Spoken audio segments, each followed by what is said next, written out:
If you've ever prayed for something and then ruined it, this is about you. Because most people don't lose what they want, they sabotage it. You ask for love, and when it finally feels calm,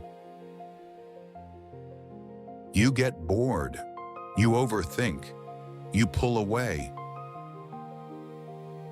You ask for peace, and when life slows down, you feel restless, like something is missing. You ask for stability, and when you finally have it, you start creating problems that don't exist. That is not bad luck. That is self-sabotage.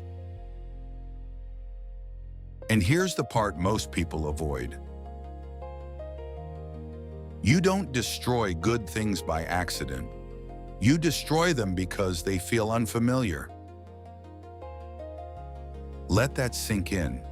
Unfamiliar doesn't feel safe. It feels wrong. Most people are not addicted to happiness. They are addicted to emotional patterns. If chaos is what you grew up with, peace will feel uncomfortable. If love once meant tension, healthy connection will feel empty. If attention had to be earned, easy love will feel suspicious. So when something real enters your life, your mind doesn't recognize it as safe. It recognizes it as a threat. That is your first truth. You don't trust what is good for you. So what do? Here's where you start ruining it. You test it, you overanalyze everything. You create problems that aren't there. You question people who did nothing wrong. You create distance. Not because something is wrong, but because something feels unfamiliar. And unfamiliar feels dangerous. That is why people ruin healthy relationships. Not because they don't want love, but because they don't know how to feel safe in it. That is your second truth. You sabotage what doesn't match your identity. Because your identity is not built on what you want. It is built on what you are used to. You say you want respect, but tolerate disrespect. You say you want honesty, but feel uncomfortable when someone is real.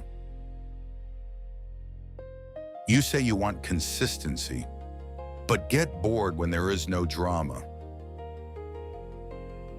So when life finally gives you what you asked for, you don't feel fulfilled.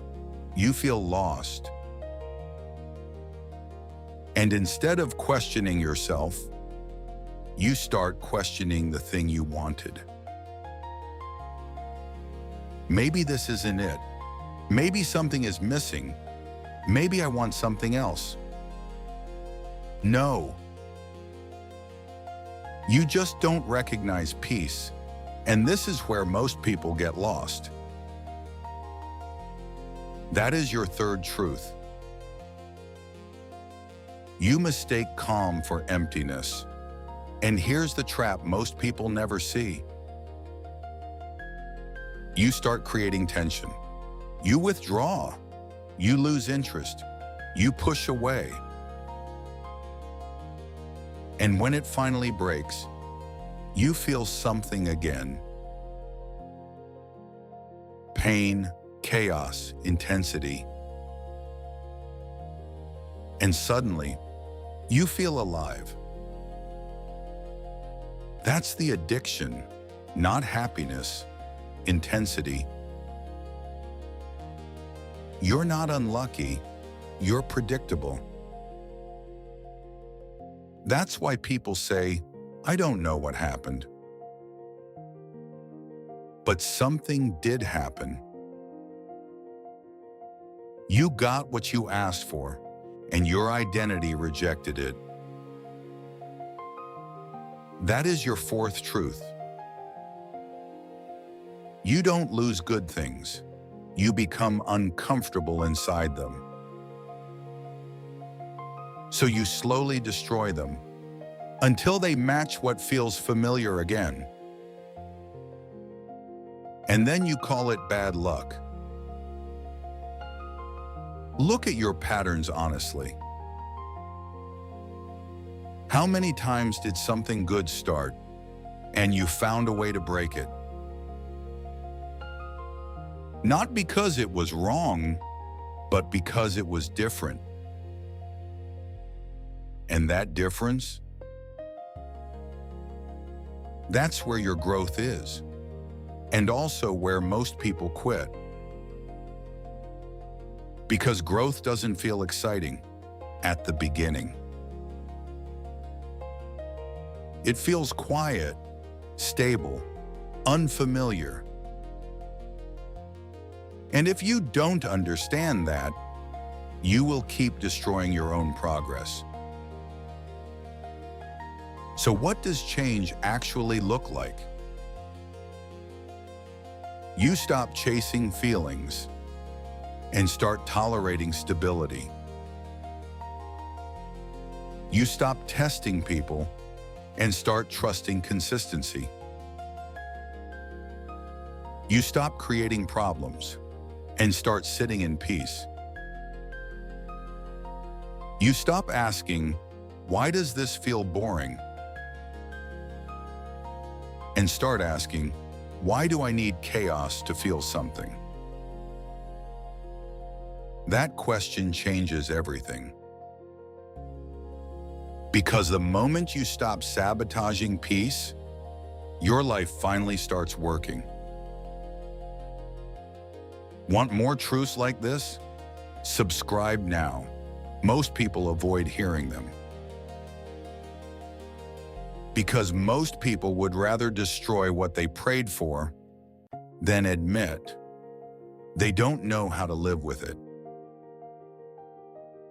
In the next episode, we'll expose why you don't actually want success. You want validation.